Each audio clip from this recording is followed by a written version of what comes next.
pasarme. Sí, sí. Porque es imposible pasarme. Tocar así, con puntita. Todo así, todo así. Pero lo entendía, no respondía bien. Casi exploto, Ya, es simple. Trace, Mari, ¿no llegaste a pasar al pero grupo pasé de... a Ali, pero no. ¿Ya pasa? Es que yo tengo que salir flotando. ¿No tienes que ser el grupo de Fernando? O sea, yo no puedo mandar por el flotando, que no sea de ligada. Me voy a pasar por lectura crítica. No, mandamos luego, si no. Yo también lo voy a decir a Alicia para que luego pase mi PPT a su promoción. Es que lo tengo, se lo pasé a Alice, pero todavía no me tocó. No, el mío, digo. Ya bueno, se quedarán sin apuntes entonces. ¿Quieres? Dile a Alicia. Alicia al Mateo que le pase. Ya, pasa.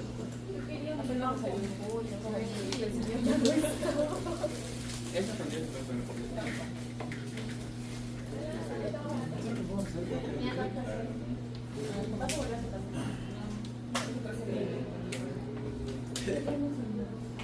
Yo creo que hay. Porque. ¿Pato? No me gusta Pato. Esto es es real. Yo también hago mis sesos así nomás. Mucho empeño y no acabé. Solo. No sé qué, pero algo será. ¿Por qué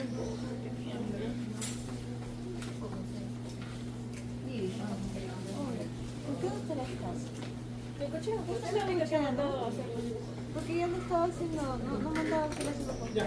Le castigó a ¿Así ustedes no? también. Sí, la otra cosa. Castigaron a ustedes. Le vas diciendo por favor que debí comentar. Ya. Ya le pasé a Mateo. Persona. Ya chicos, vamos a ver la segunda parte conmigo. En mis temas principalmente les vamos a hablar sobre lo que es la parte cardíaca. Vamos a hablar de lo que son opioides, vamos a hablar de la parte digestiva, principalmente por el tiempo. No nos va a llegar a alcanzar todo, así que directamente vamos a ir comenzando con eso. A ver, en la parte cardíaca van a haber tres principales agentes farmacológicos, o sea, de tres principales llanos. La primera son los inotrópicos. ¿Qué es un inotrópico? El inotrópico, a ver, el inotrópico es aquel que aumenta la contractilidad del músculo cardíaco. ¿En qué patologías principalmente? Insuficiencia cardíaca, ¿qué más? Busca controlar la fibrilación. Acuérdense, insuficiencia cardíaca, principalmente que es la principal patología y se usa de forma crónica, ya, o sintomática. Ahora, para hablar de inotropismo ideal, hay cuatro principales características. Primera, no tiene que ser taquicardizante y no tiene que ser un fuerte conductor. Esto es lógico. ¿Quién va al gimnasio? Ya, Mara, escúchame. ¿Qué te cansa más? ¿Hacer 20 repeticiones o hacer 5 repeticiones con más peso? 5. Es la misma lógica. El corazón trabaja en función al oxígeno que existe. ¿Ok? Así que normalmente lo que buscamos no es gastar más oxígeno, sino que trabaje de forma más eficiente. Segundo efecto es que tengan una duración prolongada. ¿Por qué prolongada? Porque la terapia va a ser más adherente al paciente. Es mucho más fácil de decirle a un paciente, oye, ¿sabes qué? Tómate una pastilla cada 20 horas. O sea, una pastilla en las noches principalmente. Decirle que tome ya, tienes que tomar 3 pastillas a tal hora. Ya. Eso no me sirve porque el paciente se olvida, tiene sus cosas, ya, X. Tiene que ser vasodilatador. ¿Por qué? Porque el corazón, y el principal barrera que tiene que vencer el corazón es la presión arterial, ¿okay? Es la parte de la postcarga. Entonces, si yo disminuyo la postcarga, pues directamente el corazón también va a tener un menor trabajo que ejercer sobre el músculo cardíaco liso. Tenemos el efecto lisotrópico, que es un efecto más actual, que habla principalmente de que llega mayor cantidad de oxígeno al corazón. Llega más oxígeno, el corazón se desnutre más, y esto es principalmente en la diástole.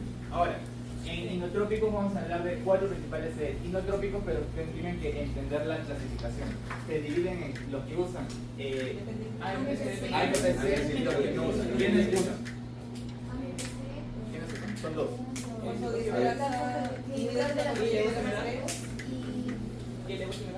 ¿Cuál? Catecolamina. Sí. Catecolamina. Glutamina. Ajá. Adrenalina. todos los que actúan en un receptor beta adrenérgico van a actuar, ¿ok? Junto con AMP cítrico porque actúan a nivel de un receptor GS, claro, efectivamente. Y los que no son los digitálicos y los sensibilizadores de calcio principalmente. Esos son los que no van a usar o no dependen de AMP cítrico. Ahora, la diferencia entre usar ambos es que directamente el AMP cítrico actúa mucho más rápido.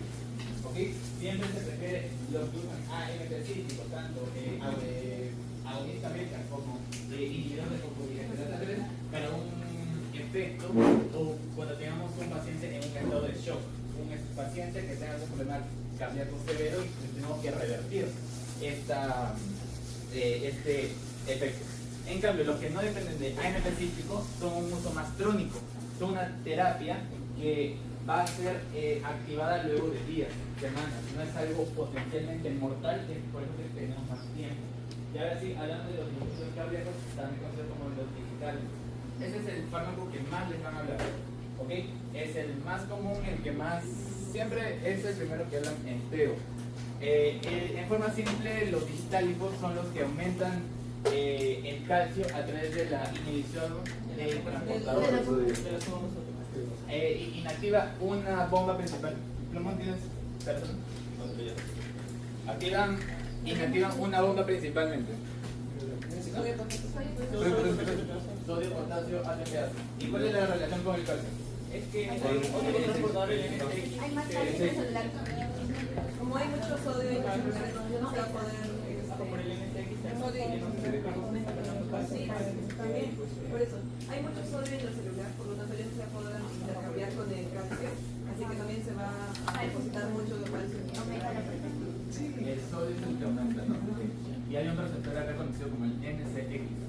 ¿El NSX de qué depende? De que meta mayor cantidad de sodio. Y salga calcio. Claro, pero acá tenemos mucha cantidad de sodio. Entonces, este no funciona directamente. Ese es el chiste. Entonces, vamos a tener una concentración de calcio en esta parte de los glucósidos cardíacos. Ahora, el efecto potencial de los glucósidos cardíacos es, primeramente, es inotrópico positivo por el calcio, pero también tiene una estimulación vagal.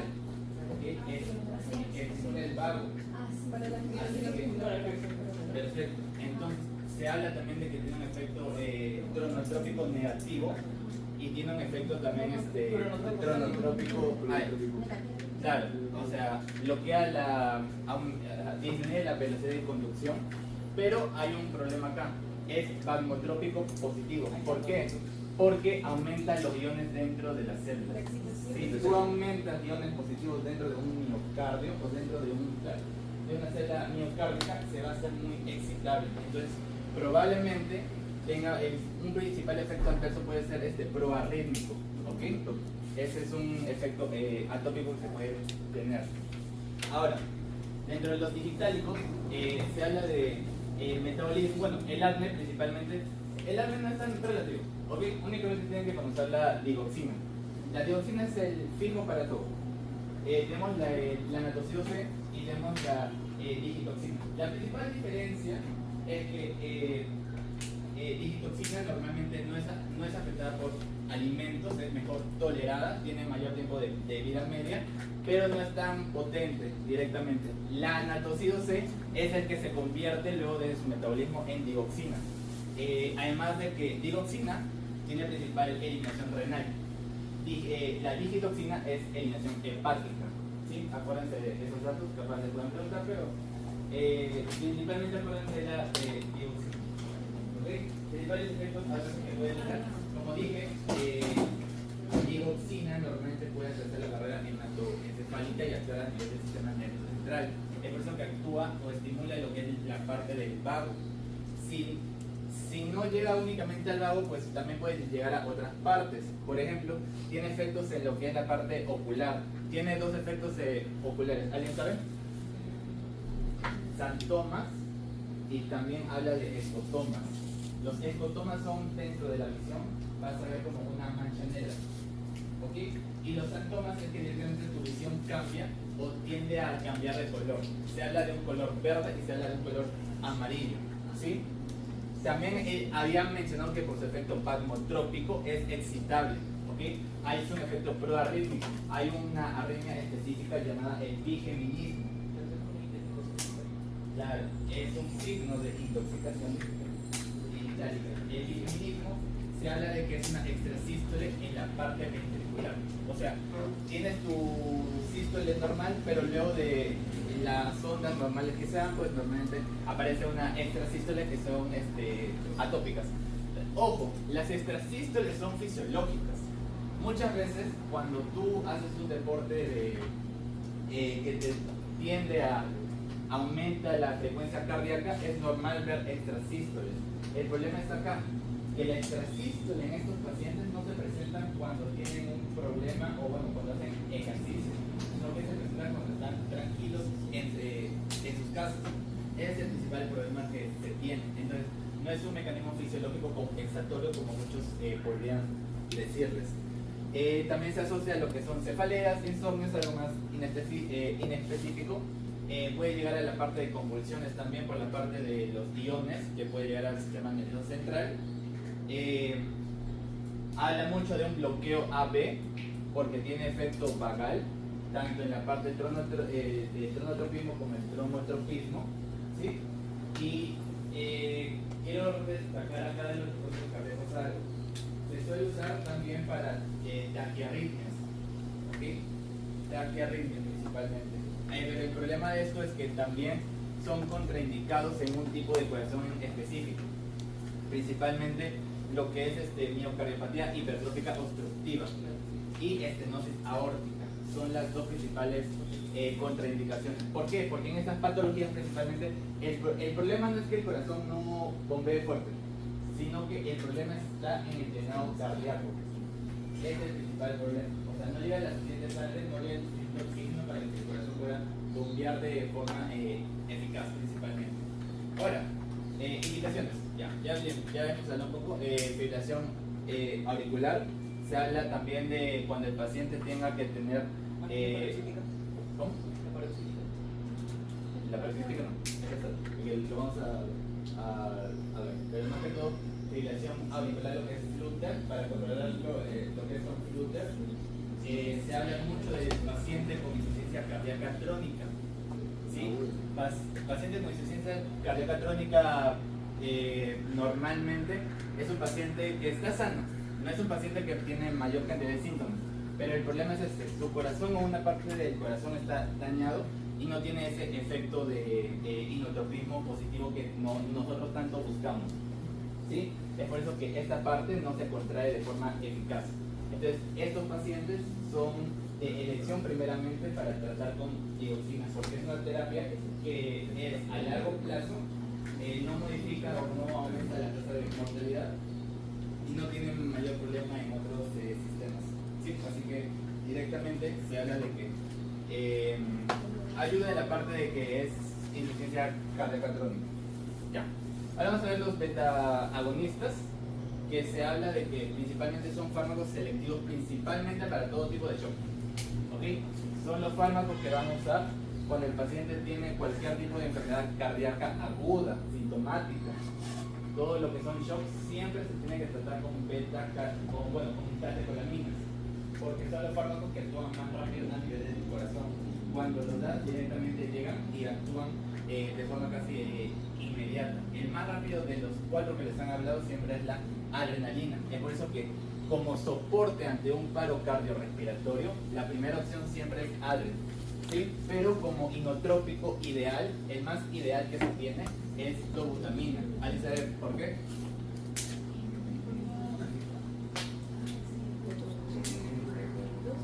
Dime. Ya, el betono selectivo y también cumple, ya hablamos de cuando hablamos de un inotrópico ideal. Hablamos de la eliminación de la poscarga, un efecto vasodilatador. Dobutamina cumple tanto con efecto beta 1 como con efecto beta 2. Entonces, cumple primeramente con aumentar lo que es la carga del corazón, lo hace más efectivo y cumple disminuyendo disminuye la resistencia vascular periférica, haciendo que el corazón pueda bombear más fácil. Es porque siempre siempre lo más común que pregunten es dobutamina como agente que se usa en un tipo específico de shock. ¿Ok? Algo más general de las catecolaminas es que tienen tres efectos principales. Acá sí hablamos de tronotropismo positivo, ¿ok? Aumenta frecuencia cardíaca. Hablamos de inotropismo positivo, hablamos de dromotropismo positivo y hablamos de vagotropismo positivo. ¿Okay? Tienes todos los cuatro efectos positivos. Son efectos que no todos son buenos, pero existen. O sea, siempre están ahí. Ahora, acá les puse las comparaciones de cuándo se usa cada uno en qué receptor principalmente. Únicamente tienen que acordarse de dobutamina, donde es que actúa mayormente y es el más usado para como un inotrópico de acción efectiva con un fallo o un shock cardiogénico. ¿Sí? ¿Qué más podemos hablar acá? Ya. El paciente en estos tipos de casos no tiene que tener hipotensión. ¿Ok? ¿Por qué no tiene que tener hipotensión? Porque como tiene un efecto beta 2, me va a disminuir más la presión. Entonces puede ser un efecto adverso crítico que puede producir. Hablamos de la dobutamina. Dobutamina tiene efecto en la parte de diuresis, porque actúa a nivel de D1. D1 en la parte renal y es dosis selectiva. O sea, aumentas dosis y tiene mayor efecto en ciertos receptores. Comienza con D1, sigue con beta 1 y termina con alfa 1. Entonces, en estos pacientes que sí tienen un shock y sí tienen un problema hipovolémico, ¿ok? O sea, tienen un problema de que su presión arterial sistémica está baja, sí se puede dar dopamina, ¿ok? Porque tiene efecto en alfa 1, pero a altas dosis. Ahora, el problema o la característica principal es el efecto diurético, ¿sí? El efecto diurético de la dobutamina va a ser el esencial que siempre se va a rescatar. ¿Por qué? Dopamina. Ahora, es el efecto que siempre lo van a rescatar. ¿Por qué? Porque una insuficiencia cardíaca congestiva crónica o en una crisis congestiva, normalmente lo que pasa es que tú acumulas mucho líquido, ¿ok? Es como vieron en fisiopatía, ¿no? Hay una sobrecarga de líquido que viaja del corazón al pulmón. Entonces tú quieres tener estos dos efectos, disminuir lo que es el edema, la parte del pulmón, y aumentar lo que es la contracción del corazón para que no sufra tanto. Es por eso que en estos pacientes con una insuficiencia cardíaca congestiva se usa la dopamina. Ya. Ahora vamos a hablar de NOR. NOR es un fármaco que recién se está utilizando mínimo en el Perú. Hasta donde pregunté y hasta donde sé, en mi hospital se comenzó a usar NOR directamente a partir del año 2010 aproximadamente, 2005, 2010, porque no tiene un efecto tan cardiogénico como tal, sino que NOR, al igual que dopamina, comienza su efecto en alfa. ¿Ok? Su efecto comienza en alfa y luego viaja a un efecto beta 1. Ahora, ¿en qué tipo de pacientes usas NOR? Entonces, si tienes principalmente un efecto alfa 1. ¿Séptico? ¿Qué más? Hipovolémico. ¿Por qué hipo? ¿Y qué quieres? Perfecto. ¿Quieres? ¿Qué es lo que es?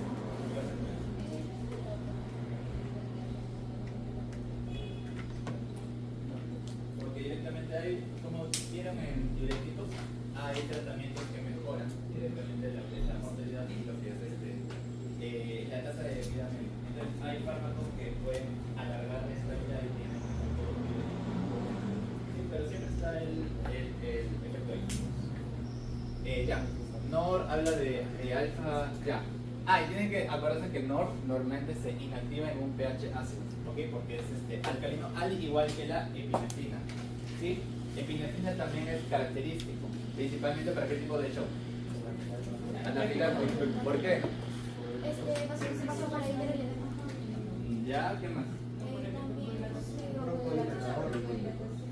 Broncohilatación. El principal problema del shock anafiláctico es que te cierran las vías aéreas.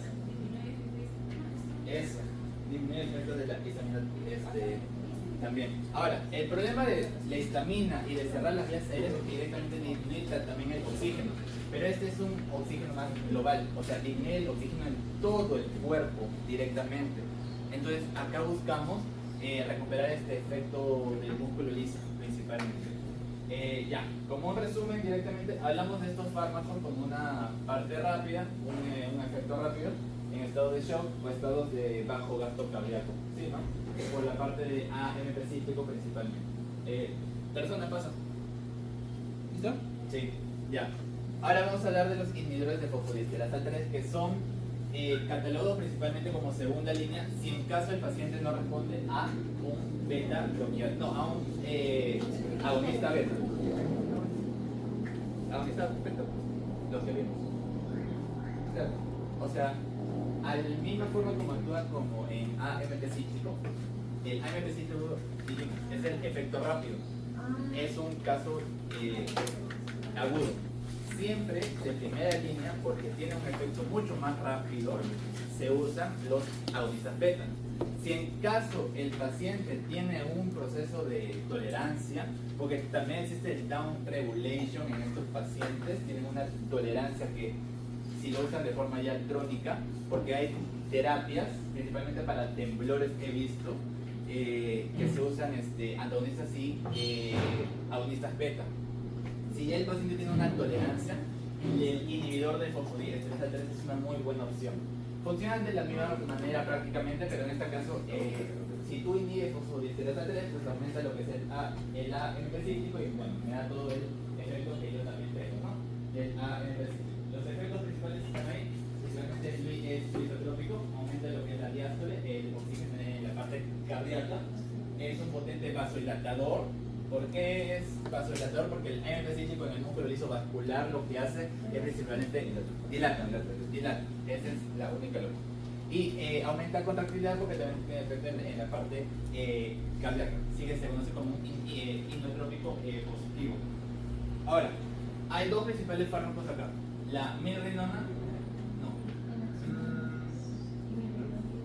Sí, ya. La mirrinona y la inamrinona. Son los dos fármacos que principalmente se dan. Ahora, ¿cuál se usa más o cuál es el único que van a ver en el hospital? La mirrinona. ¿Por qué se usa únicamente la mirrinona? Porque la amiodarona normalmente es inamrinona. Tiene efectos adversos más prolongados y su efecto es menos potente. Recordemos, estos fármacos que dependen de AMP cíclico se usan para casos agudos. Si tienen efecto menos potente, pues no me ayuda tanto. Además, el principal efecto, como bien dijo su compañero, es trombocitopenia. Perfecto. Es el principal efecto y el que más marcado está. Ahora, la mirrinona es mucho más usado, tiene una mayor potencia, el inicio de acción es mucho más rápido y directamente tiene un mejor perfil hemodinámico, ¿sí? Los efectos adversos de estos fármacos directamente son principales arritmias ventriculares y supraventriculares, que son las contraindicaciones más relevantes que tienen, pero es por el efecto de aumento de AMP cíclico en muy corto tiempo. ¿Sí? Pueden causar hipotensión arterial por el efecto vasodilatador que tienen en los vasos lisos, causan trombocitopenia, como bien dijeron, y causan también alteraciones hepáticas. ¿Okay? ¿Quién es el principal que causa alteración hepática? Amiodarona. Ya. Ahora, persona, para ¿Rojo? No, para ahí. Ahora, por último, se les habla de lo que son los sensibilizadores de calcio. ¿Sí? El sensibilizador de calcio como tal se conoce como el levosimentan. Este tiene una característica, es un efecto característico específico. Es específico. El levosimentan se conoce porque ¿cómo se llama? Se une a la troponina C y lo hace más sensible a lo que es calcio. Entonces, no depende de que aumente el calcio dentro de la célula para tener un efecto, sino que troponina C propiamente dicho tiene un efecto más, depende de menor cantidad de calcio. ¿Sí? Es más sensible al calcio que capta principalmente. Es por eso que levosimentan también tiene un efecto en lo que son canales dependientes de potasio. ¿Sí? En la parte del músculo liso vascular. Entonces también tiene un efecto de vasodilatación tanto arterial y tanto venosa. Ahora, el efecto farmacológico del levosimendan es prácticamente lo mismo, ¿no? Aumenta contracción, aumenta lo que es la relajación diastólica, tiene el efecto principalmente vasodilata a nivel periférico y no tiene mayor efecto en la frecuencia cardíaca porque no actúa en un receptor específico del corazón, ¿sí? El problema con el levosimendan es que tarda en ser usado.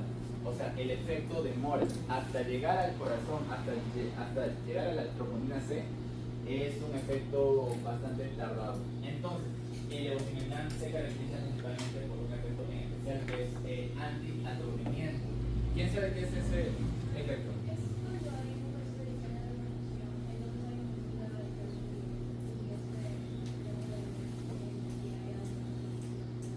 Claro, normalmente luego de un paro cardíaco se habla de que el corazón, por los mismos radicales libres que también consumen oxígeno, hay una menor cantidad de oxígeno en el corazón.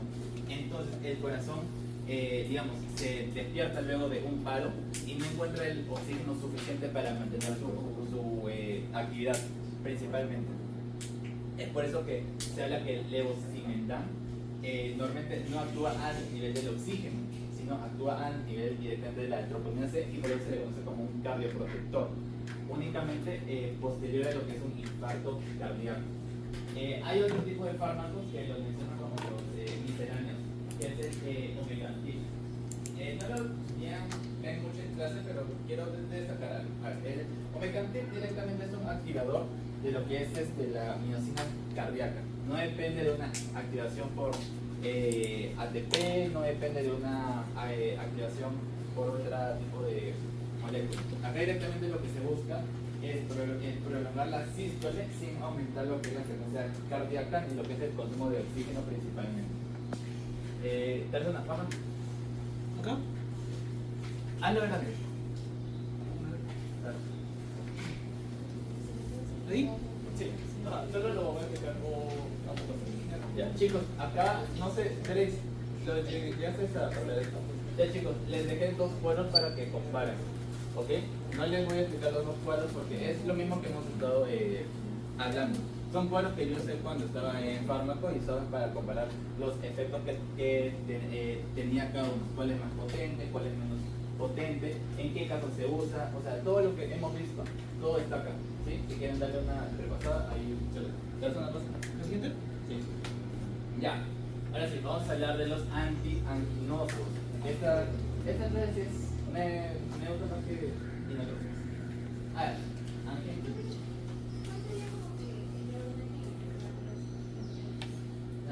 es depende del paciente. Agonista beta, luego es inhibidor de fosfodiesterasa. Y eosina se usa en un paciente con una insuficiencia cardíaca, porque la eosina tiene la beta. Entonces, nosotros podemos usar una o dos veces al día y no más. El doctor nos dijo de que había el inhibidor de fosfodiesterasa 3 era para la insuficiencia cardíaca aguda, pero grave. Justamente, ¿por qué? Ya, o sea, ambos son para grave. Bueno, el doctor era más Es que cuando fallan los agonistas beta, capaz haya que yo me referirse porque dentro de las terapias, si uno perdona que siempre en cualquier terapia del corazón se habla de un agonista beta. Depende de cómo sea el corazón. A ver, habla. Por ejemplo, si está en un shock, por ejemplo, cardíaco, tienes que estimular el beta 1. Si tu corazón lo que está fallando es el bombeo, tienes que estimularlo. Pero también tienes que tener cuidado. José dijo que depende mucho del paciente. Yo, por ejemplo, les hablé de que tiene que mejorar la diástole. Sí, tiene que mejorar la diástole, pero también depende completamente de la presión del... Mejor dicho, la funcionalidad que tiene ese corazón. Yo le voy a ayudar con un cronotrópico positivo, un inotrópico positivo, si el corazón está fallando en su funcionalidad. No sé si me dejo entender más o menos. Pero ¿en qué caso cambiarías a un inhibidor de fosfodiesterasa?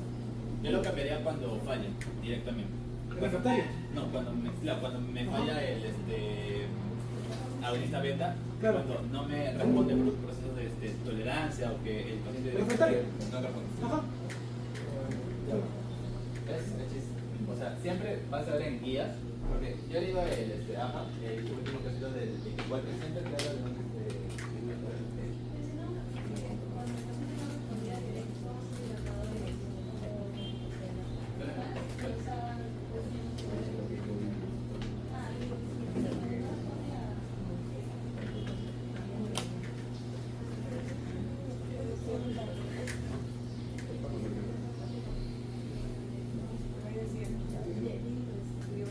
o sea, en una parte de eso, como ya me ha mostrado, es que la inhibidor de fosfodiesterasa es un fármaco de segunda línea cuando no funcionan otros.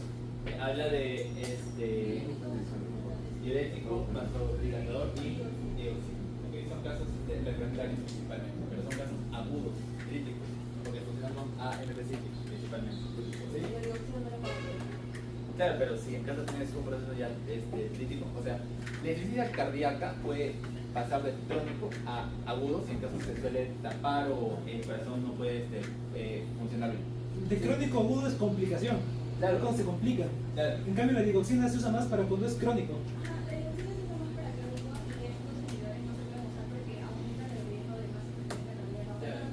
Porque aumenta lo que es el uso de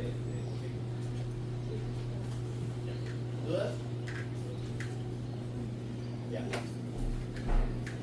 Hablemos de anginosis. Ok, ¿qué es la angina?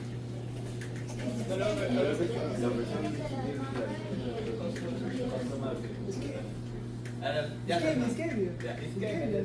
No, pero no todo. No toda gente es anginosa, pero si hablamos de cardio, pues. Lo anginosa. general, ¿no? Ajá. Ya, está bien. Hablamos de algo isquémico del corazón. El corazón no recibe suficiente oxígeno y eso es característico que los pacientes con angina suelen llevarse la mano al pecho. ¿Ok? Es un proceso isquémico, es un proceso agudo, es un proceso que puede ser reversible como irreversible. Principalmente es un proceso estable cuando se habla de que hay un trombo. Como ven acá, ya, imagínate que este es. El corazón es este y esta es una coronaria que pasa por acá. Esta coronaria, digamos, irriga lo que es la cara inferior del corazón o la cara interna. Entonces, si hay un trombo, principalmente que tiene un predominio mayor o obstruye mayor al 70%, pero es un trombo estable por un proceso ya de larga data o que directamente su núcleo lipofílico es disminuido y la parte de coagulación, toda esta parte que debe estar conformada por coagulantes corporales está ya de forma crónica, hablamos de una angina estable. ¿Okay? Pero principalmente tienen que entender que es un proceso isquémico. El corazón no recibe suficiente oxígeno y es por eso que el corazón sufre. Ahora, en esta terapia van a haber tres principales fármacos. El tipo 1, que son los nitratos, se usa para pacientes sintomáticos. ¿Okay? Es una forma de dar oxígeno de forma rápida. Ahora, acá les puse yo una pregunta, recuerdo sobre, una opción. Había puesto nitratos y nitritos. Si ven nitritos en certamen, nunca lo marquen, porque nitritos no tienen nada que ver. Nitritos actúa a otro nivel y actúa directamente en la parte, más que todo, respiratoria. ¿Sí? Actúa en lo que son intoxicaciones por cianuro y actúa a otro nivel, pero no me acuerdo bien ahorita exactamente. Pero el punto es que acá vamos a hablar de nitratos. ¿Okay? El nitrato, cuando se habla de nitrato, lo van a entender como un fármaco, un profármaco que directamente cuando entra al cuerpo se transforma en lo que es el óxido nítrico. El óxido nítrico como tal lo que hace es vasodilata. ¿Okay? ¿Qué parte vasodilata? ¿Venas o arterias? Venas. Este nitrato principalmente lo que hace es dilata venas. A dosis altas que sí puede dilatar arterias, ¿sí? Pero el principal efecto es vasodilatación en la parte venosa y a altas dosis es vasodilatación en la parte arterial. Ahora, hay tres principales fármacos que les he puesto ahí, que son nitroglicerina sublingual, que es directamente la pastilla que todos los pacientes con una angina estable tienen. Siempre se cargan una en su bolsillo, porque saben de que son propensos a tener en cualquier momento por un, qué sé yo, porque corren, porque hacen algo rápido, son propensos a tener una isquemia. Es por eso que ya de forma rutinaria siempre se han guardado esta pastilla. Así que este fármaco, el sublingual, es únicamente sintomático. ¿Sí? No mejora la mortalidad, no mejora la tasa de vida, no. Únicamente funcionan sintomáticos. Ahora, hay otras presentaciones como el mononitrato y el dinitrato, que son más que todo profilácticos. ¿Sí? Se suele hacer como una terapia de prevención ante un posible ejercicio que tú ya sepas que vas a hacer, y para evitar este proceso isquémico se suelen usar. También hay una presentación endovenosa, ¿ok? Pero esta presentación es más usada para lo que es pacientes con angina inestable en el hospital. No se usa de forma cotidiana porque hay mejores fármacos que vamos a ver. Ahora, contraindicaciones claves. Como sabemos que actúan directamente en la parte arterial y en la parte venosa, son mis principales complicaciones que yo puedo tener. Primeramente se habla de que si se usa o se combina con otro fármaco y conocido como sildenafilo, principalmente por una terapia crónica, puede provocar una cuando se baja la presión, hipotensión. Ya, causa una hipotensión. Ahora, el sildenafilo normalmente es una terapia crónica, es una terapia que el paciente ya usa de larga data. Si en caso el paciente tenga que usar un nitrato obligatoriamente con este tipo de fármacos, se habla de que tiene que haber un periodo de espaciado. ¿Sí? No se suelen usar juntos y se da una separación mínima de 6 horas. Eso lo han dicho en el Ahora, se habla que tampoco se puede usar este tipo de fármacos en pacientes que tienen algún problema cardíaco ya estructural. ¿Cómo estructural cosas? Principalmente se habla de una cardiomiopatía hipertrófica, donde el principal problema acá es que no llega la suficiente cantidad de sangre. Ustedes saben que al corazón que llega sangre venosa o sangre arterial. Venosa. Entonces, si tú dilatas, directamente llega una menor cantidad de sangre. ¿Sí? Entonces, la parte cardíaca va a sufrir mucho más. Es por eso que no es suele usar en cardiopatías hipertróficas y tampoco se suele usar en infarto de cara interior del miocardio. ¿Okay? Son las tres principales contraindicaciones. Ahora, efectos adversos comunes. Las cefaleas, bueno, siempre se caracteriza por ser una vasodilatación de las arterias cerebrales, porque ustedes saben la fisiopatología de la cefalea, ¿no? Supongo. Ya. Las cefaleas normalmente pueden aparecer hipotensión ortostática por combinación con otros fármacos, y sin caso también se llega a combinar con algún beta bloqueador que también vamos a hablar, suele también disminuir la frecuencia cardíaca. ¿Sí? Hay que tener bastante cuidado con eso. Es más, también, bueno, ¿A la anterior? falta bastante. No, se cambió solo. Perdón. Ya. Y también se les habla de que se puede dar como tratamiento para lo que es hipertensión pulmonar en recién nacidos. No se les habla mucho de ese sentido, así que yo tampoco les intento hablar tanto de eso. Ya, el siguiente fármaco es el beta bloqueador. ¿Sí? El beta bloqueador es el fármaco a elección principalmente, el que siempre se usa aquí de forma crónica para pacientes con angina o un proceso isquémico crónico. ¿Okay? Es el fármaco que siempre tienen que usar. De los beta bloqueadores tienen que entender algo, y bueno, lo han hablado casi siempre, ¿no? El beta bloqueador lo han hablado desde semana 3, creo. Así que en este tipo de fármacos tenemos que entender que bloquean receptor beta 1. Ese es lo que. El receptor beta 1, como vimos antes, estimula tanto dronotropismo, inotropismo, dromo y vago. O sea, tiene todos esos efectos por los cuales también suele aumentar el consumo de oxígeno en el corazón directamente. Nosotros en este tipo de patologías isquémicas o de angina no podemos aumentar el consumo de oxígeno. El paciente sufre más. Es por eso que da un beta bloqueador ya de forma crónica, ya como un gold estándar. Se tiene como una terapia de primera línea. Siempre el paciente tiene que usar todos los días su beta bloqueador. Directamente se dice que mejora la mortalidad y mejora la supervivencia de estos pacientes. Ahora, no únicamente tiene efecto en el corazón, sino también se habla de un efecto en la parte del riñón, ya que disminuye lo que es la síntesis o la liberación de lo que es la renina, y que también tiene efecto en la parte de la vasoconstricción a nivel ya periférico. Dentro de los beta-bloqueadores, no sé si los puse, ya, tenemos los cardioselectivos y los no cardioselectivos, o también los pueden dividir en generaciones. Generación 1, 2 y 3. La 1 son los no cardioselectivos, ¿sí? O sea, pueden actuar tanto en lo que es claro, beta 1, beta 2, los selectivos que se habla del beta 1 y los mixtos que hablan del beta 1 y alfa 1. Eso lo habló Tarazona hace un rato.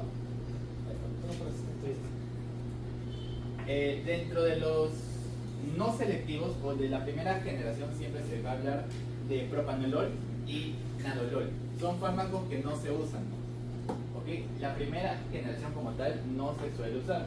Los que se usan son de la segunda a la tercera. En la segunda son los más amplios o son los que más fármacos hay. Metoprolol, el bisoprolol, hablamos del atenolol, y hay el tercero que ya es bastante específico. Aquí hablamos del carvedilol, que principalmente tiene efecto en lo que es beta 2, y hablamos del la betalol, que principalmente tiene efecto en beta 1. Ya. Hablando de la cinética, un poco, acá les puse un cuadro que en mi tiempo, cuando hice un resumen con mis chicos, hablamos de principalmente cuál es más lipofílico y cuál es más hidrofílico. O sea, cuál llega de forma más rápida a ciertos tejidos y cuál llega de forma más lenta. Se habla de que el propanolol es mucho más lipofílico. Si es más lipofílico, puede también causar problemas en la parte del sistema nervioso central, problemas varales. ¿Sí? Entonces, el propanolol, que es de primera generación, no se usa. En cambio, el menos lipofílico, el más hidrofílico, se habla que es atenolol, ¿sí? Que es mucho más soluble al agua y se concentra directamente en la parte cardíaca. Es más, también se habla de la eliminación. Hay un cuadro en su PPT que habla de eliminación de estos fármacos. Hay dos tipos de eliminación. ¿Sí?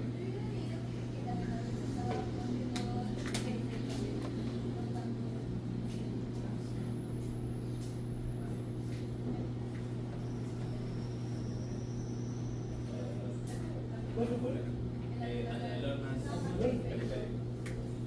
Confirma. La confirma. Otra forma. Ya. Mientras tanto, sigamos en la parte de eliminación. ¿Sí? En la eliminación hablamos de dos tipos de eliminaciones, tanto biliar como renal. Siempre que vean la parte de eliminación, miren los extremos. ¿Sí? La parte biliar habla de tres principales fármacos, cuáles son el propanolol, el carvedilol y el metoprolol. En cambio, en la parte renal se habla de los principales fármacos que tienen que tener en cuenta más que todo el atenolol, el nadolol y el sotalol. ¿Sí? Tienen que tener eso en claro. Vamos a la parte. Ya.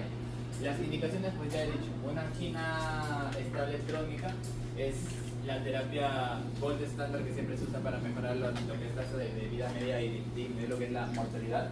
Se habla también de un proceso post-infarto. ¿Sí? Cuando tenemos un infarto, normalmente el corazón siempre suele tener daño. Si en caso no se trata dentro de la hora establecida dentro de las... ¿Cuánto el corazón? 2 horas en sí. O sea, menos de las 3 horas, 2 horas y media. Ya, menos de 2 horas, 3 horas, siempre va a haber un problema cardíaco que va a comenzar en la parte de los miocardios, o sea, dentro de los miocitos siempre va a haber cierta isquemia, entonces siempre va a haber cierto daño luego de un proceso de infarto. Es por eso que post-infarto se suele usar una terapia en sí, que también lo habló la razón que más tiene contribución en aumentar lo que es disminuye la mortalidad de por sí, es el beta bloqueador. Es por eso que es una terapia diastrónica y siempre estos tipos de pacientes los tienen que usar siempre. Lo usamos también en taquiarritmias. Lo vamos a ver como antiarrítmicos tipo 2, así que no les voy a adelantar mucho eso, pero solamente quiero rescatar que funcionan para Flutter y funcionan para fibrilación auricular, ¿sí? Para controlar lo que es principalmente el ritmo, y controlamos principalmente la coordinación. Son los dos principales indicadores. Ahora, contraindicaciones principales de los beta bloqueadores. Primeramente, EPO es el más que se habla, principalmente en los fármacos anti-beta que son no selectivos, entonces van a actuar en B2 y nos pueden provocar una mayor condición o un aumento de la mortalidad en estos tipos de pacientes, así que hay que tener bastante cuidado. Y también directamente, como bloquea un receptor directo del corazón, puede provocar bradicardia y en consecuencia futura un bloqueo completo del sistema nervioso. ¿Sí? Y ya por último, los calcio antagonistas. Ya, el calcio antagonista como anginoso no se suele usar mucho, ¿ok? Es más específico para cierto tipo de anginas. ¿Qué tipo de angina se usa para, bueno, claro, qué tipo de angina se usa el calcio antagonista? Ya, perdona, ¿por qué? ¿Qué pasó? Porque es materia vasospástica. Y dependiendo del epidémico puede vasodilatar. Claro, entonces la principal acción acá que queremos es controlar los procesos de espasmo del corazón, o sea, los procesos de los vasos coronarios. ¿Ok? Para controlar esos procesos coronarios, o sea, no dependemos directamente de la función del corazón, sino de esos vasos propiamente dichos. Entonces, el calcio antagonista, como funciona como de primera línea para lo que es la hipertensión, también nos ayuda en la parte del control de los vasos coronarios en la parte del corazón. Se clasifican en tres principales, dos principales familias: los no dihidropirimidínicos y los dihidropirimidínicos. ¿Okay?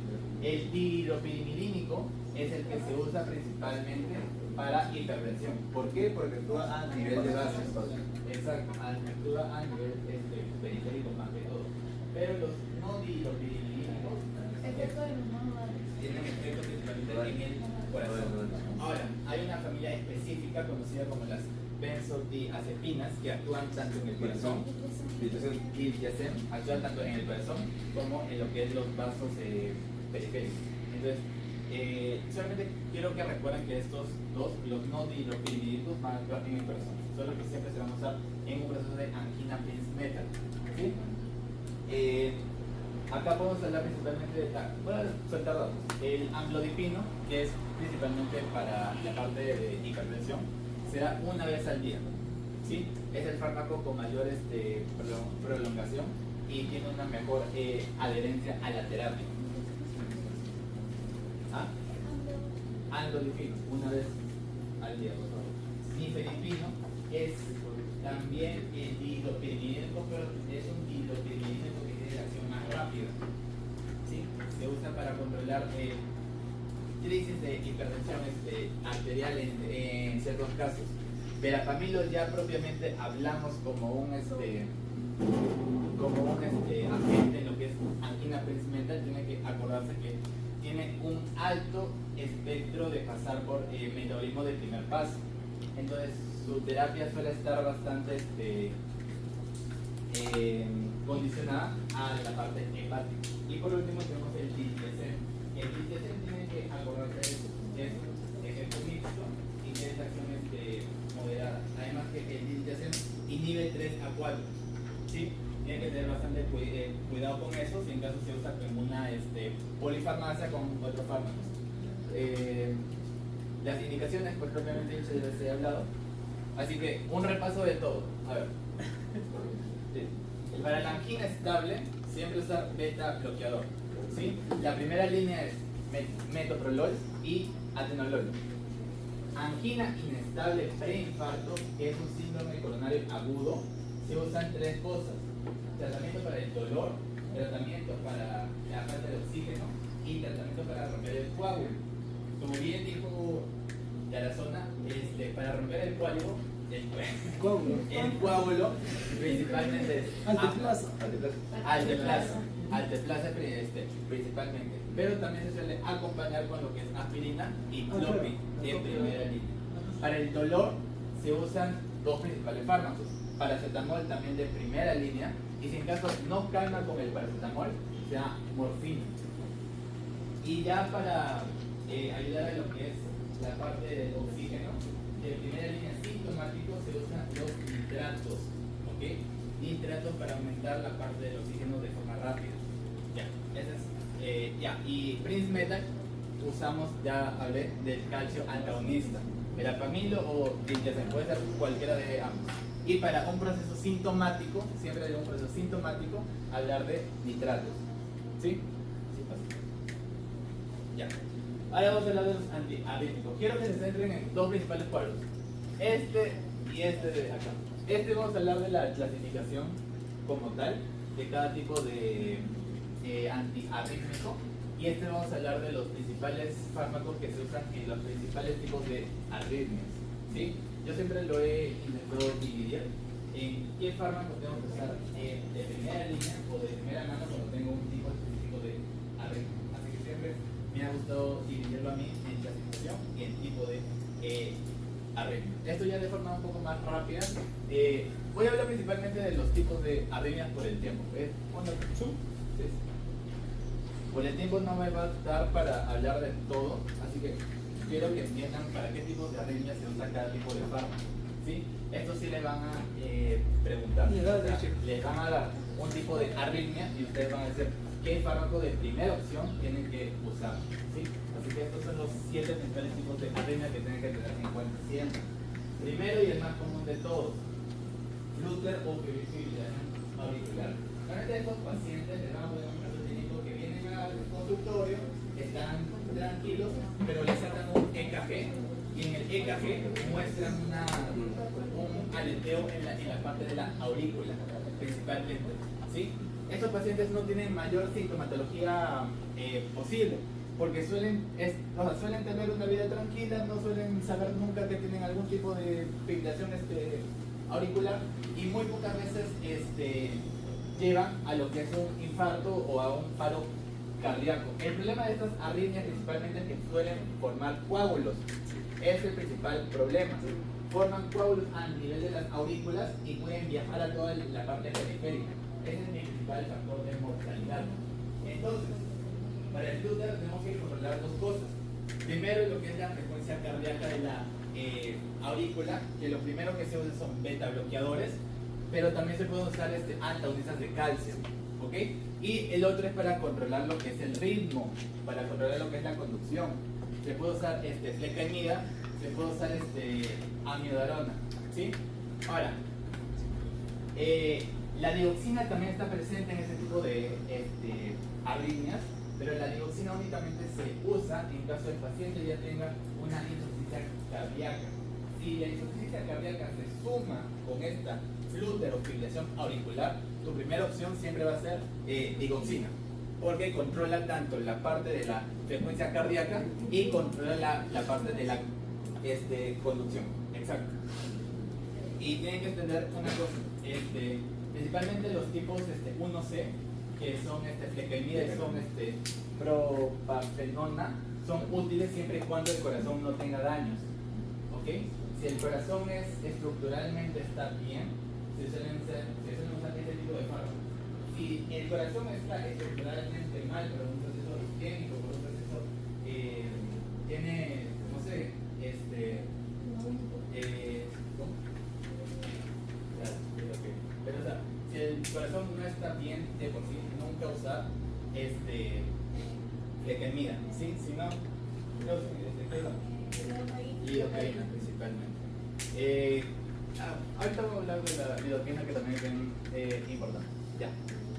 Acá tenemos también, ese me confundí, ese es taquicardia supraventricular paroxística. ¿Sí? La segunda, cámbialo el nombre por favor, es taquicardia supraventricular paroxística. En este tipo de taquicardia normalmente el problema es un proceso de reentrada del circuito nodal. ¿Sí?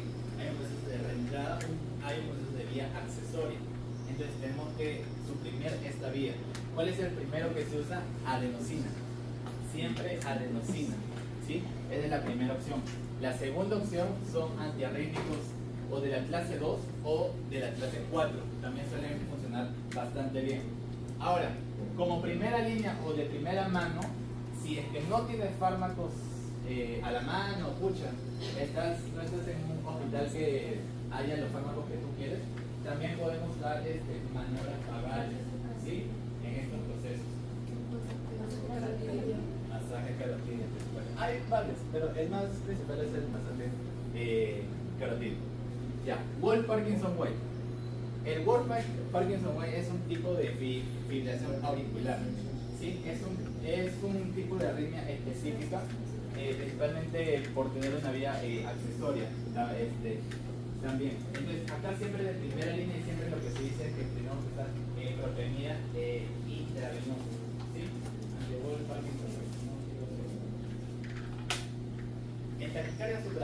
En taquicardia ventricular, acá sí hablamos de la parte del ventrículo, esta sí es una patología mortal, porque tanto la fibrilación como la taquicardia ventricular puede desencadenar a lo que es un paro.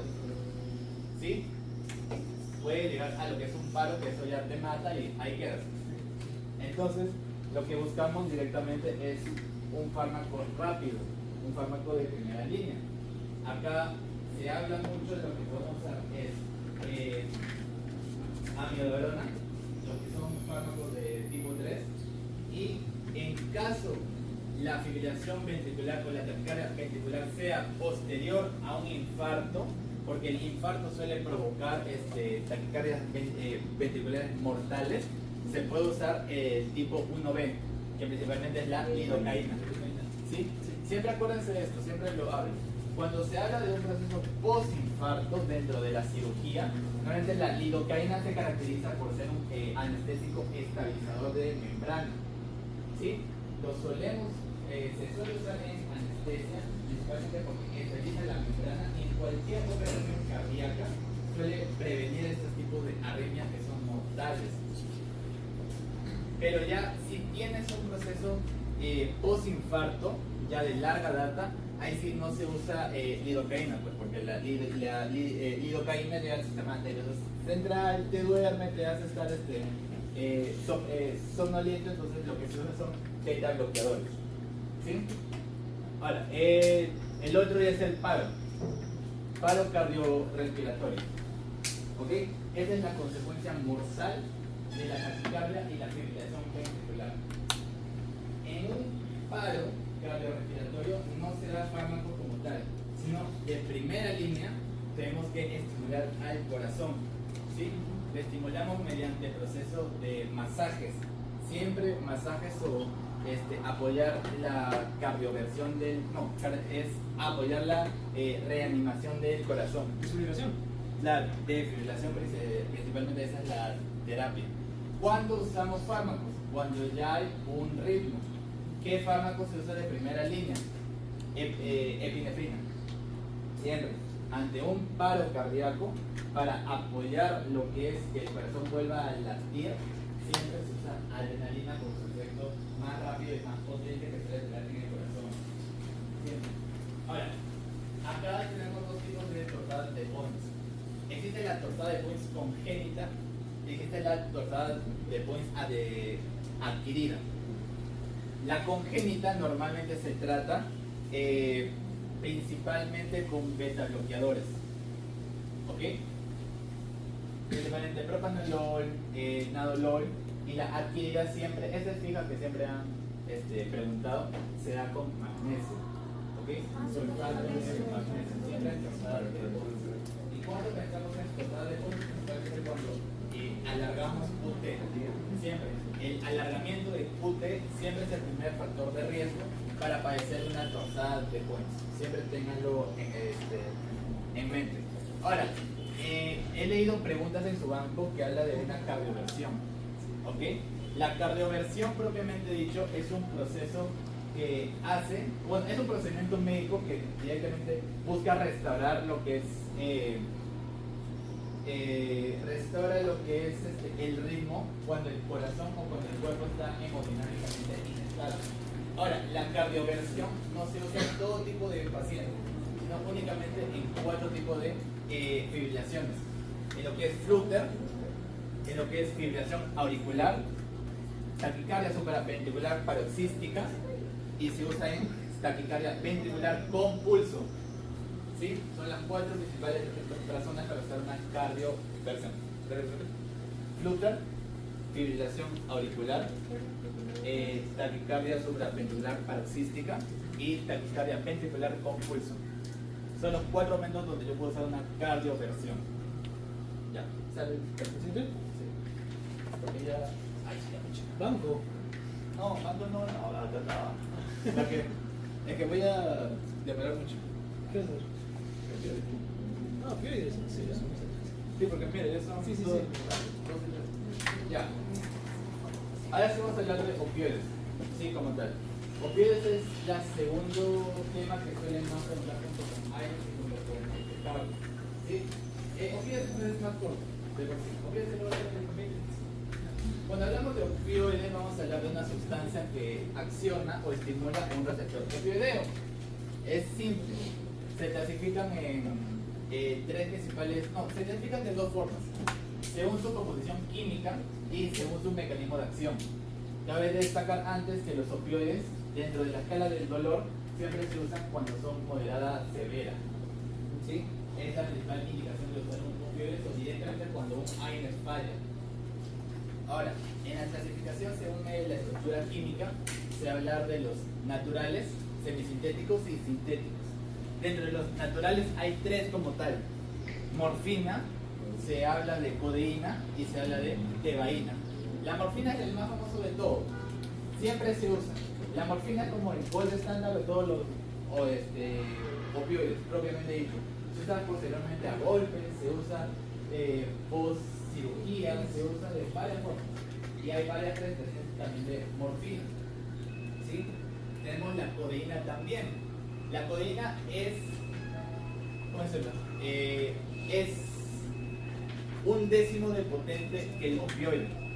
Entonces, si es un décimo de potente, José, ¿cuándo yo uso codeína? Principalmente para... ¿Cómo? ¿Cómo? Codeína no. Principalmente codeína yo lo uso para lo que es suprimir el estímulo de la tos. Es un antifugsígeno, principalmente porque llega a lo que es el pulmón. ¿Sí? Codeína, nunca se olviden, siempre lo van a asociar con disminuir el reflejo de la tos, principalmente en un paciente que no tiene una tos fisiológica. ¿Sí? Porque la tos fisiológica sí busca eliminar algo, una bacteria, un virus, sustancias malas, algo. Pero en caso no tienes este tipo de tos, tienes un tipo de tos seca ya por un daño en lo que es el bulbo, siempre se habla de codeína para disminuir este reflejo.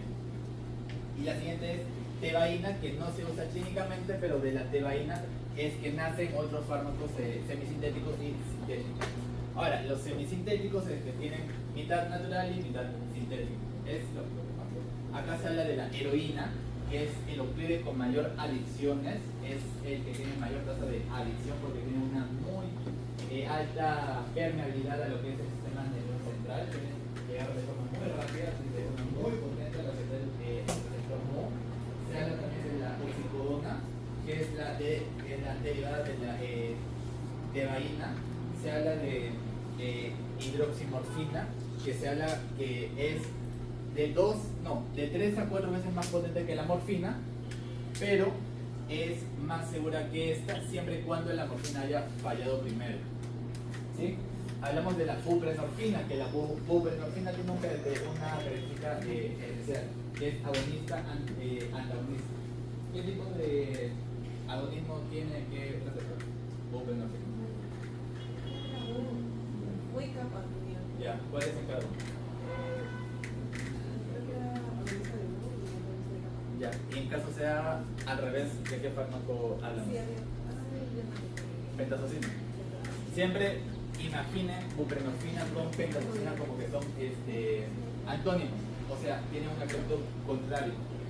Cuando se habla de esto, normalmente hablamos de que tienen una menor depresión respiratoria, tienen un mejor perfil de seguridad y directamente si tú estimulas kappa por parte de pentazocina, pues disminuyes el efecto eufórico y con esto disminuyes el porcentaje de adicciones que suelen tener estos tipos de fármacos. ¿Sí? Se habla también de la naloxona en los semisintéticos. La naloxona y la naltrexona, que son los antídotos propiamente dichos de los opioides. Se suelen usar en terapias agudas o se suelen usar en terapias crónicas. En la parte aguda, ¿cuál se usa? ¿Por qué? Era porque tenían. Su presentación es endovenosa. Sí. En caso, el efecto adverso más grave que suele tener los opioides es la depresión respiratoria.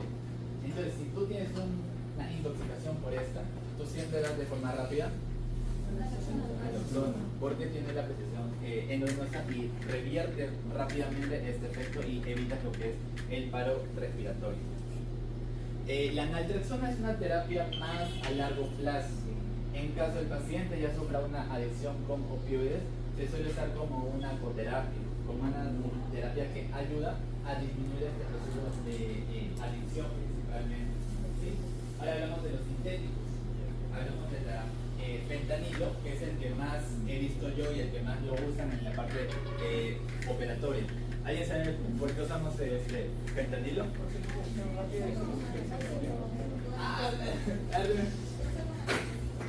¿Cómo? No. ¿Inicio rápido? ¿Ya? ¿Qué más? ¿Ya? ¿Otra idea? Ya, bueno, es barato ya. Otra idea. Hablaron de inicio rápido, sí. Es el opioide más lipofílico que actúa esta parte. Y yo voy a hablar de la potencia. ¿Sí? La potencia del fentanilo es 100 veces más que la morfina. Y su tasa de vida media es únicamente horas. Entonces, normalmente en una cirugía, que suele durar no más de, o sea, cirugías cortas son 3-4 horas. Son procesos donde cortamos, hacemos incisiones. Entonces, obviamente va a haber una irritación como tal. Obviamente hay dolor. Pero al ser un opioide potente que dura en tan poco tiempo, disminuye los efectos adversos y tiene el efecto tan potente que yo quiero. Siempre se dice así. No es tan común que se use otro tipo de opioides porque otro tipo de opioides tienen una vida media más larga. Se pueden quedar días en el cuerpo porque dejan metabolitos activos. El fentanilo no. Tiene vida media corta y no deja metabolitos activos. Es por eso que únicamente su efecto está más ligado a la parte operatoria, en la parte quirúrgica. ¿Sí? Hablamos también de metadona, que es el opioide con vida media más larga. Se habla de que es hasta 60 horas, 40-60 horas de vida media. Este tipo de opioides normalmente lo usamos cuando sabemos de que el paciente ya tuvo antes algún tipo de adicción antes con algún tipo de opioide. Entonces usamos este fármaco principalmente para disminuir la dosis, disminuimos la cantidad y disminuimos lo que es las tabletas que se les da a este tipo de pacientes. ¿Sí? Pero también conserva su efecto inmune, o sea, conserva su efecto potente en lo que es la parte del dolor principalmente. Y por último se habla de loperamida. Loperamida no es un opioide como tal, y muchas lecturas dicen que no lo consideran como o no lo consideran dentro de terapia del dolor. ¿Por qué no lo consideran? Porque esta loperamida activa o tiene su efecto principalmente en la parte antidiarreico. ¿Por qué? Porque el opioide como efecto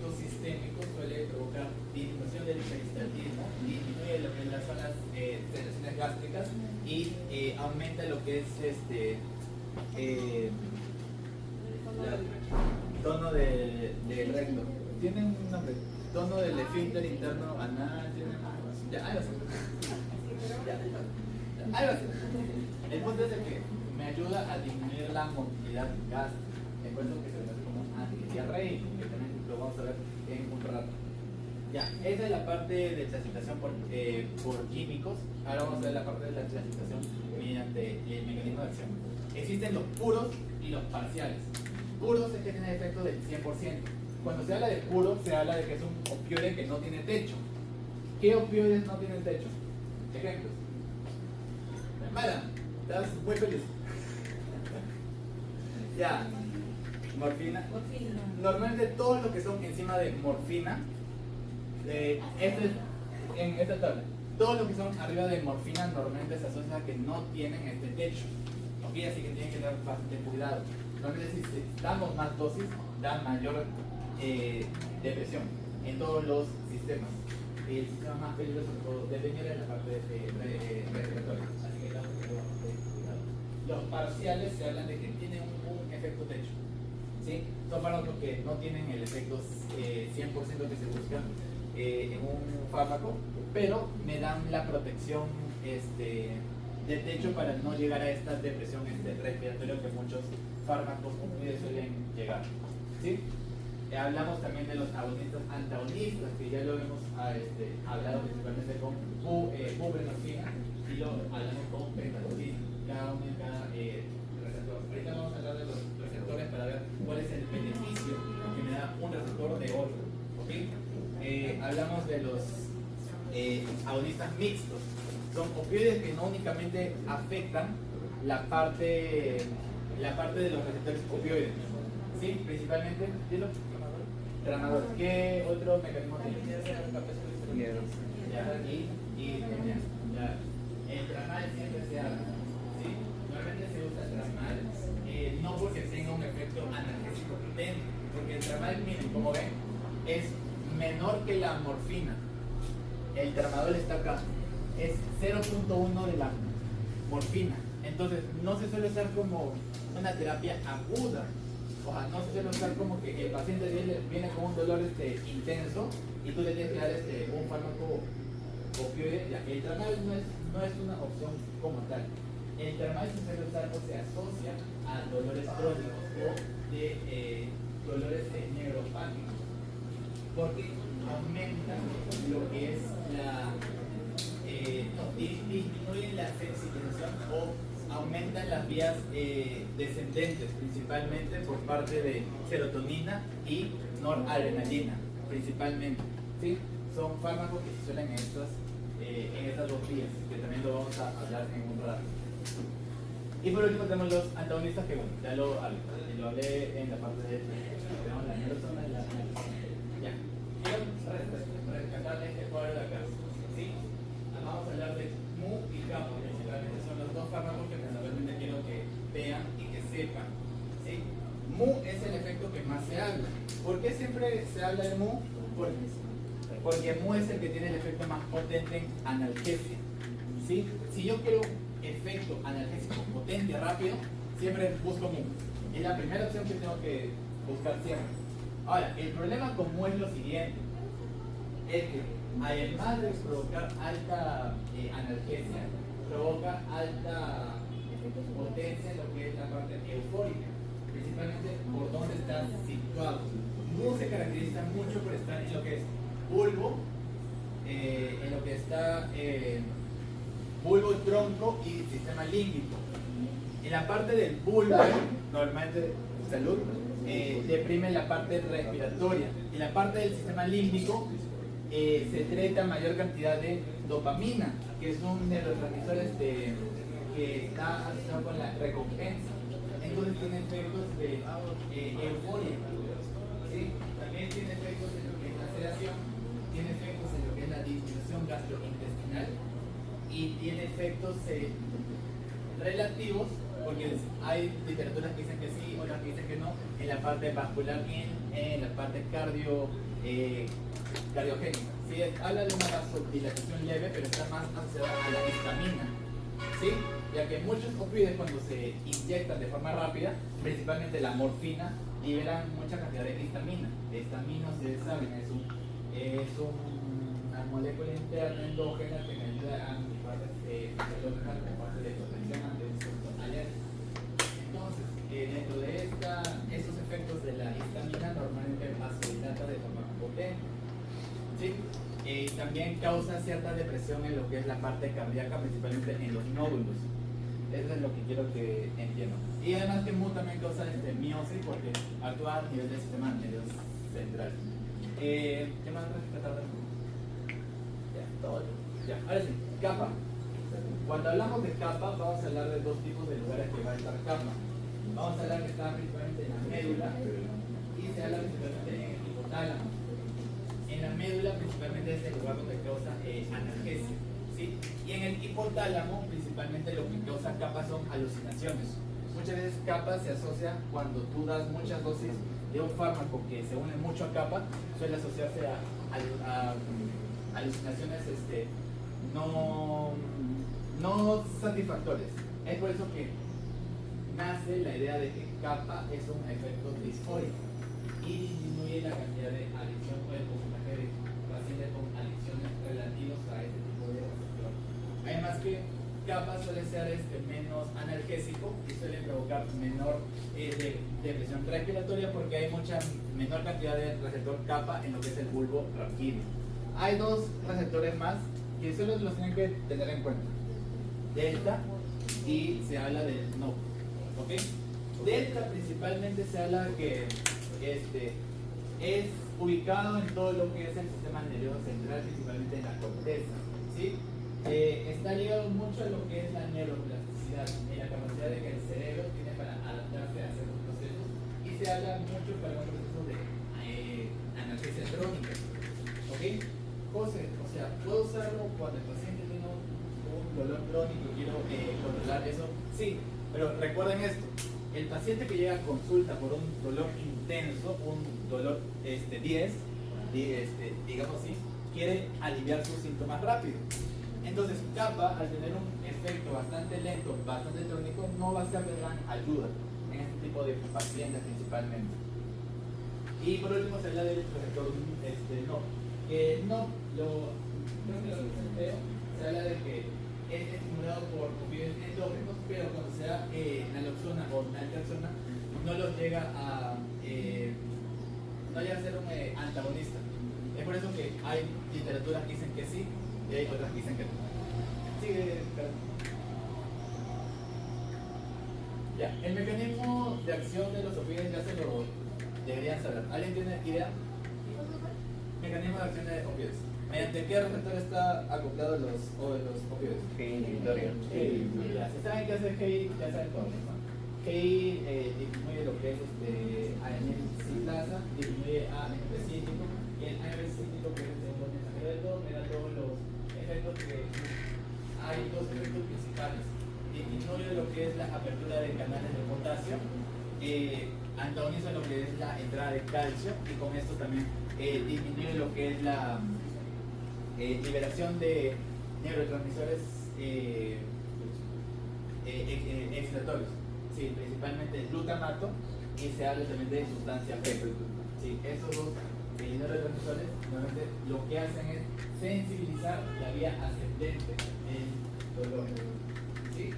Al yo inhibir la liberación de estos dos, directamente lo que hago es disminuir la sensación de dolor que suelo tener. Además de esto, cuando también se habla de que estos fármacos de cierta manera inhiben o aumentan lo que es la salida de potasio. A la salida de potasio va a hacer que mi célula sea más hiperpolar. O sea, para llegar a un potencial de acción rápido va a ser más lenta. Entonces, para estimularla, la parte de las neuronas va a ser mucho más lenta, y es por eso que se habla que también tiene una disminución en la parte descendente. Es más, se habla de que tiene dos efectos principales los opioides, tanto en la vía ascendente y en la vía descendente, pero siempre se habla de la modulación. ¿Sí? Nunca se olviden de eso. Opioides siempre actúan en la vía de modulación. Ya, vamos a hablar de la cinética un poco de todo. A ver, en cinética la parte de la absorción es relativa. Los opioides, la gran clasificación de opioides, o la gran parte de opioides, suelen actuar en muchos sitios, ¿sí? Suelen tener muchas presentaciones, tanto oral, sublingual, intravenosa, todo eso. No creo que les pregunten eso. La distribución también es bastante, ¿cómo decirlo? Bastante fácil de entender. Si sabemos que los opioides tienen que entrar a lo que es el sistema nervioso para la parte de la fase de modulación, tienen que ser moléculas liposolubles. ¿Okay?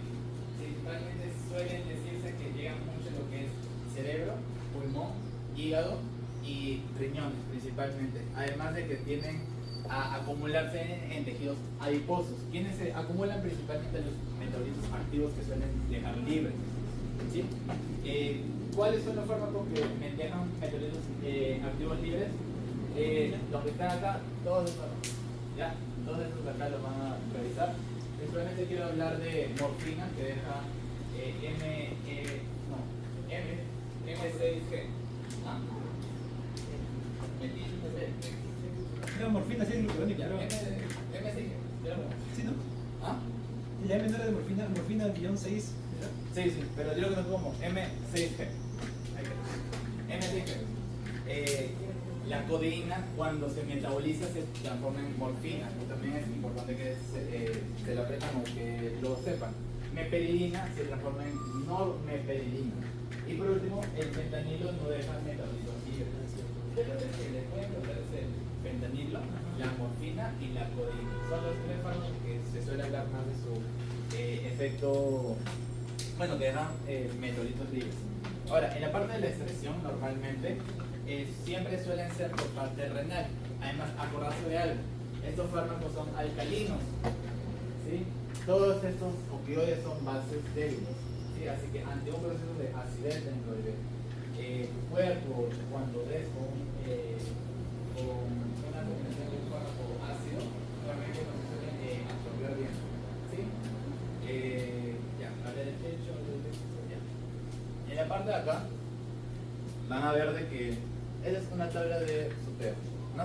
Han comparado, o el doctor Rojas comparó el mecanismo de acción y la duración cinética de varios fármacos, ¿sí? Acá quiero que entiendan algo. La metadona más que todo. La metadona dice que dura de 6 hasta 150 horas de vida media. Es por eso que siempre van a usar, o siempre existe la metadona, que suele usar en una terapia de sustitución de fármacos, o se usa en una terapia crónica, porque tienes que usar mucha menos cantidad, mucha menos dosis para llegar a este efecto opioideo que tiene. Miren acá, el fentanilo también es importante.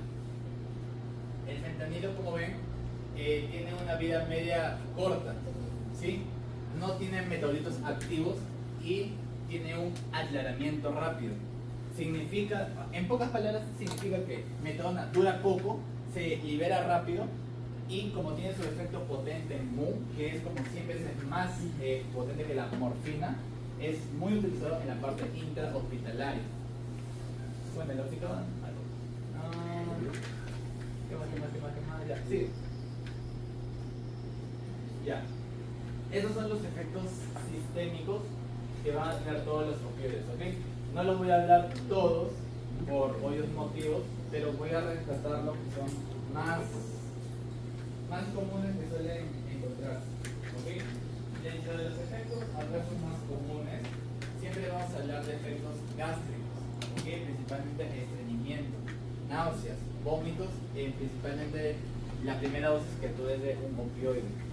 El estreñimiento es más un proceso más crónico, ¿sí? Y es más que todo, se ve porque aumenta el esfínter iliocecal en la parte gástrica y disminuye lo que es el peristaltismo. En la parte del sistema nervioso central normalmente se asocia mucho lo que son sedación, mareo, vértigo, y es un proceso, bueno, es un efecto adverso principalmente en adultos mayores, ¿sí? Tienen que tener bastante cuidado con las personas mayores porque aumenta el riesgo de caída siempre. Los más peligrosos que siempre se hablan es de presión respiratoria, se habla de ilio paralítico en la parte gástrica, se habla de retención urinaria también, y se habla de procesos dentro de la parte hipoficial principalmente. Ahora, el uso crónico de los opioides tampoco es bueno, porque tiene tres procesos. Tiene lo que es la tolerancia, que directamente te demanda una mayor cantidad de opioides para producir el mismo efecto luego de un tiempo, y es ahí donde existe el concepto del techo, cuando normalmente aumentamos dosis siempre y cuando este opioide que estamos dando no tiene techo. O sea, damos más fármaco y funciona más. Si es que en caso tenga techo, no podemos dar más dosis, porque si damos más dosis el efecto es el mismo, pero como das más cantidad de fármaco, también suele dejar mayores hay una correlación en la parte renal que son eliminan, y hay una mayor toxicidad. ¿Sí?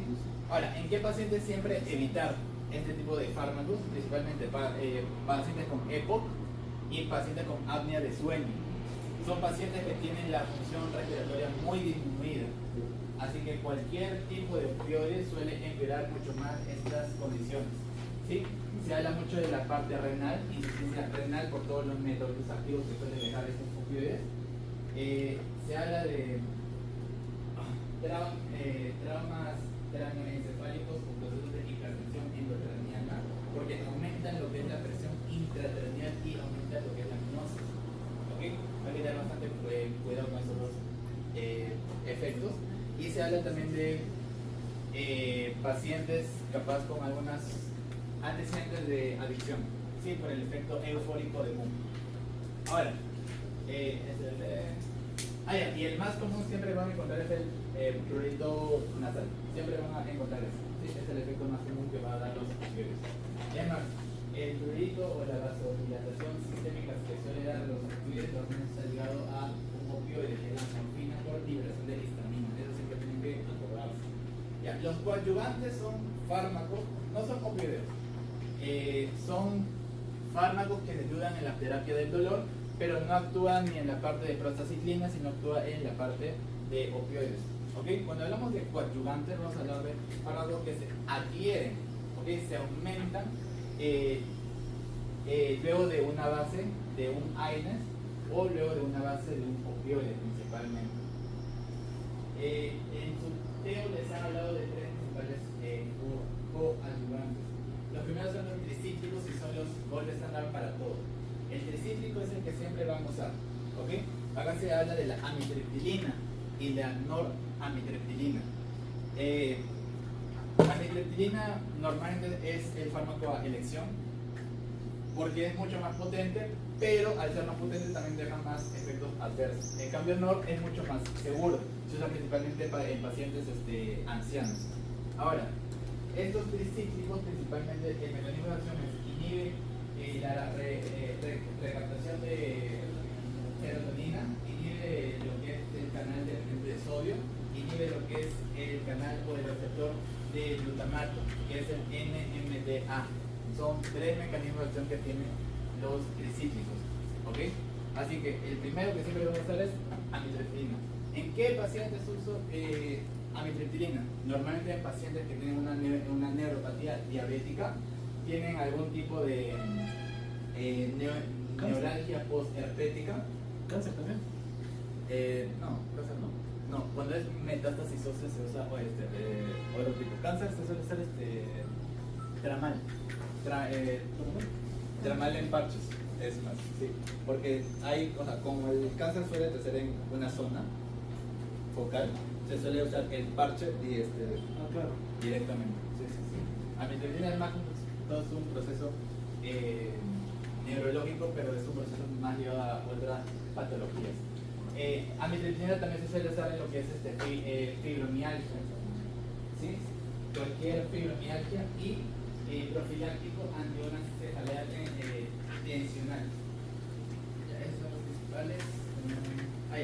Los efectos adversos más comunes que se tienen de los coadyuvantes principalmente es los anticolinérgicos. Sueles tener retención urinaria, sueles tener lo que es también sequedad de boca, visión borrosa. Todos los efectos anticolinérgicos siempre están presentes en este tipo de fármacos. Es más, también suele tener efectos H1, te suelen dar sedación, te suelen estar cansados. Se habla también de los anticonvulsivos. ¿Okay? Acuérdense que se los separan en tres principales fármacos. Hablan de los moduladores del canal de calcio, que son los gabapentinoides, que es el fármaco que es el único que voy a hablar por ejemplo, ¿ya? El gabapentinoide principalmente habla de dos: la carbamacetina, habla de la gabapentina y de la pregabalina, ¿sí? Son los anticonvulsivos que se usan principalmente para este tipo de dolor neuropático. Ahora, el problema con estos fármacos anticonvulsivos es que suelen dar depresión a larga data, ¿sí? Suelen estar adheridos a una terapia o bueno, suelen causar depresión, pero siempre son el gold estándar para cualquier anticonvulsivo que son de este nivel. Ahora, el último están los bifosfonados, principalmente pamidronato, que es el que pregunté en su examen. El pamidronato principalmente está usado en una terapia de osteoporosis, ¿ok? Es un fármaco que modifica la osteoporosis, no voy a hablar de la parte exacta, pero directamente lo que hace es disminuye la litiasis o disminuye lo que es la resorción ósea. ¿Okay? Al disminuir la resorción ósea, disminuimos lo que es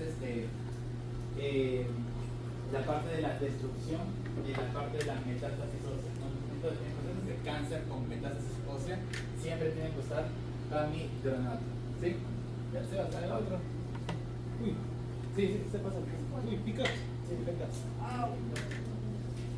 Esta parte es un poco más claro. Ya, directamente vamos a hablar ya de los fármacos, ¿sí? No vamos a hablar de la fisiología, de la bomba de seguridad. Se supone que ya saben la bomba de protón, ya saben. Ahora tengo para hablar de eso. Y entonces, ¿qué es el que más le van a preguntar? ¿Qué tienen que saber del IBP? El IBP también conocido como inhibidor de bomba de protones, su propio nombre lo dice. Es un inhibidor de bombas, ¿ok? Inhibe de forma irreversible la bomba con una... se conoce como profármacos, ¿ok?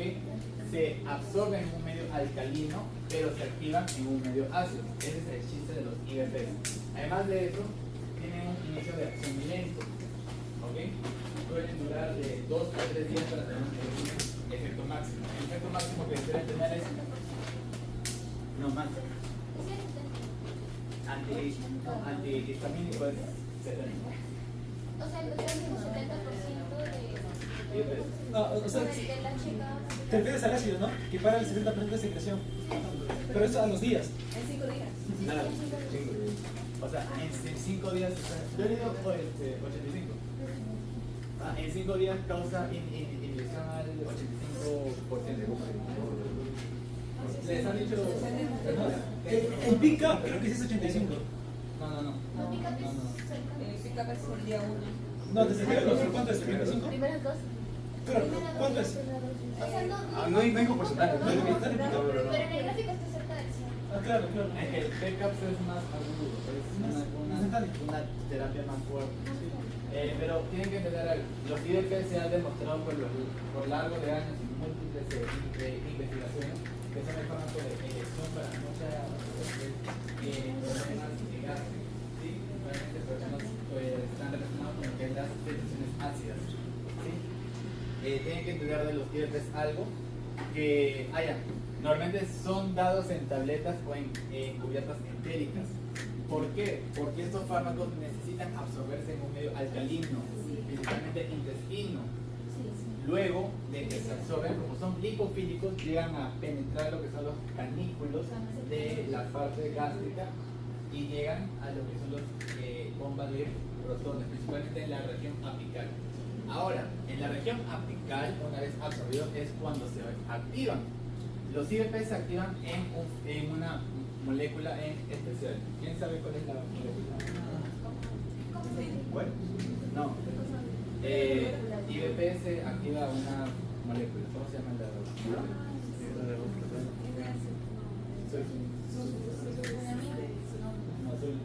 No, sulfonamida.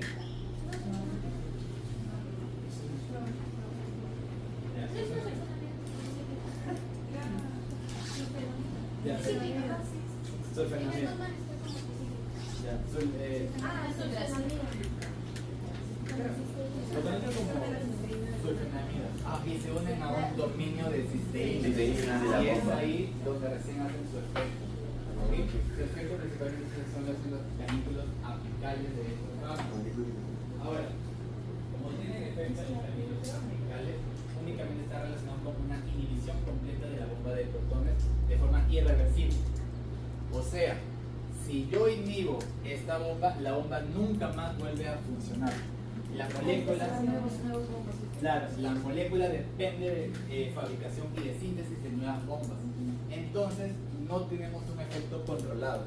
¿Por qué no tengo un efecto controlado? Porque si en caso yo ya no quiero este efecto antiácido, si yo lo corto la terapia, no voy a tener la fisiología normal que tendría. En la molécula tendría que otra vez empezar a fabricar nueva cantidad de bombas para tener este efecto, ¿verdad? Metabolismo. Se habla que los IDP para ser eliminados, se habla de un metabolismo por 12-19. El problema de 12-19 es que hasta el 50% de las personas, el 45, el 40, si es el que tiene un polimorfismo general, normalmente no funcionan los IDPs hasta el 1 de cada 2 personas. Y es por eso que los IDPs es una terapia muy limitada. Había un IDP que tenía menos polimorfismo. ¿Cuál? ¿Rabeprazol era? Rabeprazol. Es más, Rabeprazol fue inventado por eso. Sí, y Rabeprazol es metabolismo por el 3 a 4.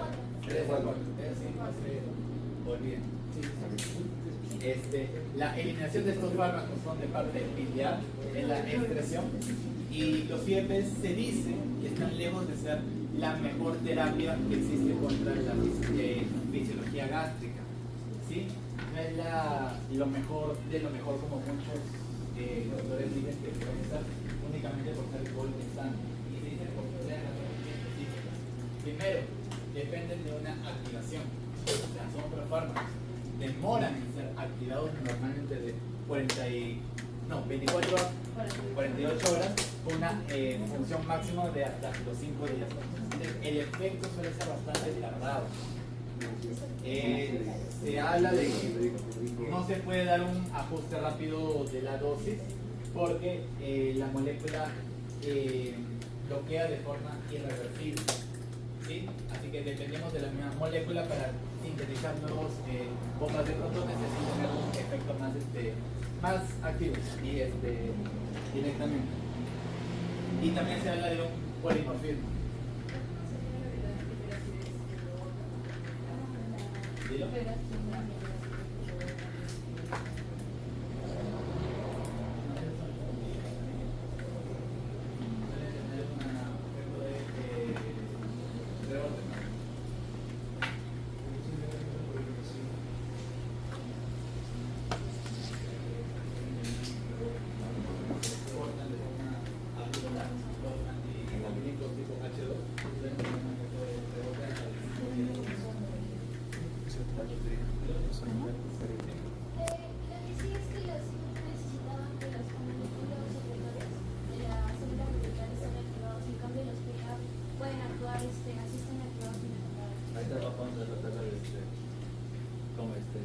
Pero como bien dices, necesitamos de un medio ácido. Dependemos obligatoriamente de que haya un contexto ácido para estar activados. Y eso también es uno de los efectos por los cuales no se consideran los mejores que existen. Además del polimorfismo que hemos hablado. Se habla de que no se tiene que dar IDPs en procesos diarreicos, ¿sí? ¿Por qué no tenemos que dar IDPs en una diarrea crónica o una diarrea junto con un proceso de acidez? ¿Alguien sabe? ¿No? ¿Cuál es la fisiopatología de la...? Todavía no. Ya, es una alteración en la mucosa gástrica.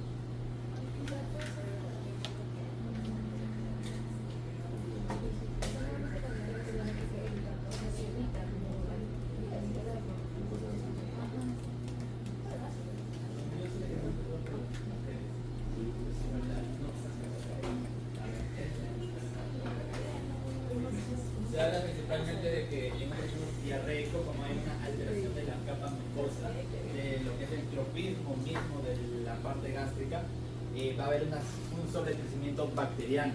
Ahora, la acidez del estómago es un factor protector. No es un factor que únicamente me sirve para digerir alimentos.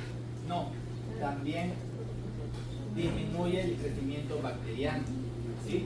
Al disminuir el crecimiento bacteriano, pues tenemos un proceso protector gástrico. Entonces, si tú das IBPs en un proceso diarreico, la diarrea se caracteriza por ¿Por qué? tener... Porque las bacterias pueden causar irritabilidad en el intestino y evacúan más rápido. Claro, exactamente. Ahora, el problema también es eso. Si tú dejas que las bacterias crezcan, hay un efecto muy peligroso que puede causar, que es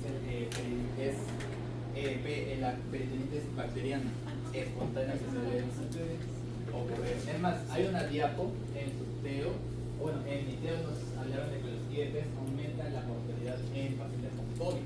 Sí. ¿Ya? ¿A ustedes qué les han dicho? Es la misma diapo. ¿Ah? Es la misma diapo. ¿Ah, sí? Pero dijo que al final de la discusión hablaba de que en realidad los resultados eran tal vez normales, pero es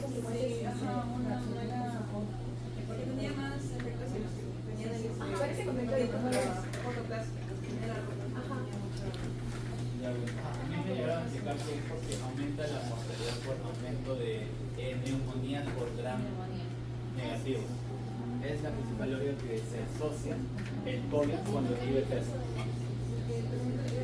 Ajá, dijo que el diagnóstico fue, o sea, fue como dijo ella como tardío y por eso es que tal vez se confundieron.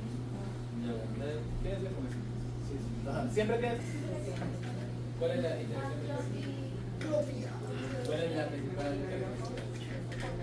¿Cuál es el fármaco que inhibe principalmente 12-19 que estos activan clópico? Son dos.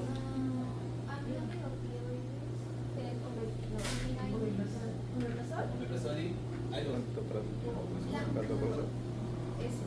Eso.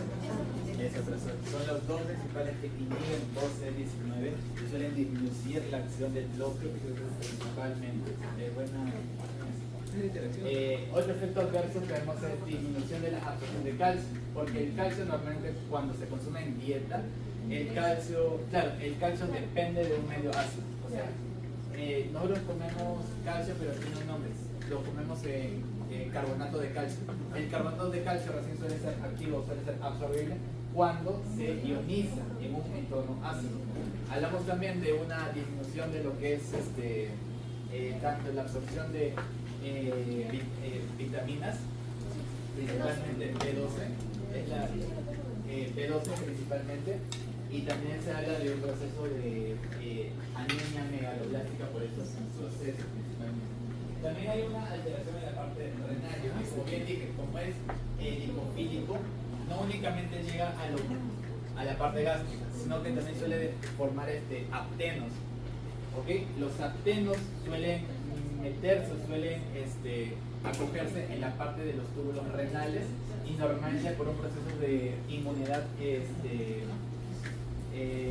por hipersensibilidad normalmente suele el sistema inmune atacar esos aptenos que están acoplados con los túbulos. Entonces suelen tener un proceso de nefritis intersticial.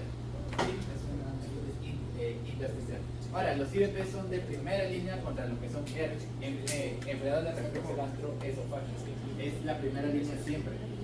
Se usa para úlceras péptidas, se usa también para lo que son acidez, pero no es la primera línea porque acidez principalmente usamos los antiácidos, porque hay un fármaco específico llamado antiácidos para eso, o se usan los antagonistas de H2. ¿Sí? Y también los IBPs se usan como terapia conjunta junto con IBPs. Siempre una persona que tenga factores de riesgo de una úlcera gástrica sangrante, personas mayores de 60 años, personas que usen AINES a dosis muy altas, personas que usen AINES con algún corticoide, siempre se suele usar para prevenir alguna úlcera IBPs. Siempre. Ya. Y por último, justo los fármacos que los IBPs están acá. Omeprazol es el más típico, el que siempre van a encontrar siempre en la farmacia. Es el que normalmente se suele dar de forma endovenosa ante una úlcera perforante activa. ¿sí? Hay una presentación endovenosa que es 8 miligramos por hora, me parece. Es el que me da la inhibición de 12-19, que hay que tener bastante cuidado. Y de esto también se unen las posibles interacciones como también el esomeprazol.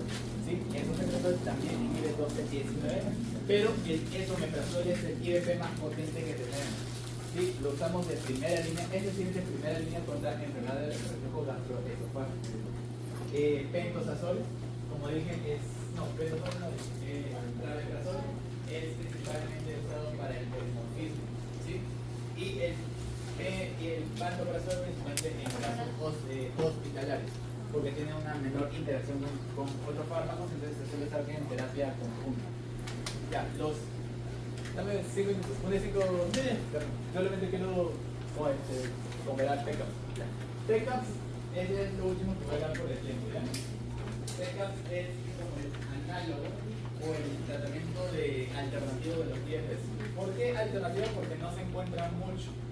Aún recién están en fases de investigaciones, pero suelen ser una terapia mucho mejor que los IDPs. ¿Por qué se dice que son mucho mejores?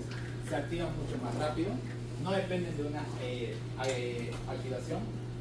Podemos controlar las dosis que les damos y controlar la fisiología porque no dependemos de una inactivación irreversible, sino que una vez que rompemos el ciclo del fármaco, el proceso fisiológico sigue. ¿Okay? Y también se habla de que son mucho más potentes, se usan, se activan en mucho menos tiempo que los IDPs. Entonces, la principal comparación del mecanismo de acción, les puse una tabla para que puedan comparar, es que PECAPS tiene acción inmediata, ¿okay? Su principal metabolismo es por 3 a 4, no requiere una transformación y tiene una unión reversible principalmente al canal de potasio. Eso acuérdense, no es al canal de hidrogeniones, no es sino al de potasio y es reversible.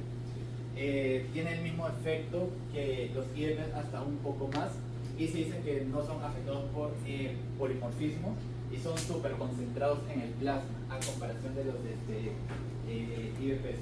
Ahora, los PECAPS en la parte terapéutica se asocian a situaciones agudas.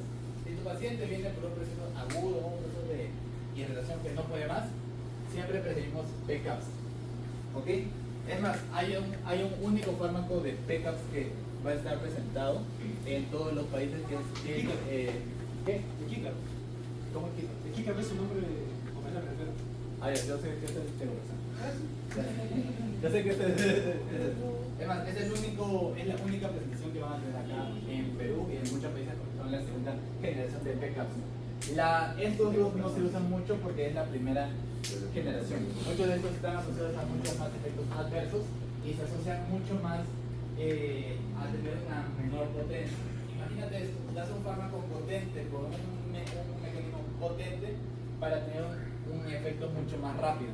Entonces, si tenemos un fármaco no potente, pues directamente no lo queremos usar tanto, ¿sí, no? Entonces, el que más potencia y el que más efectos nos va a dar y el más seguro es el tegoprazol. Es el único que lo vamos a encontrar. Ahora, principalmente se asocia a lo que es el tratamiento con helicobacter pylori. ¿Por qué es helicobacter pylori? Porque el helicobacter, Diego, ¿sabes? ¿Por qué usamos PECAPS si no IDPs en helicobacter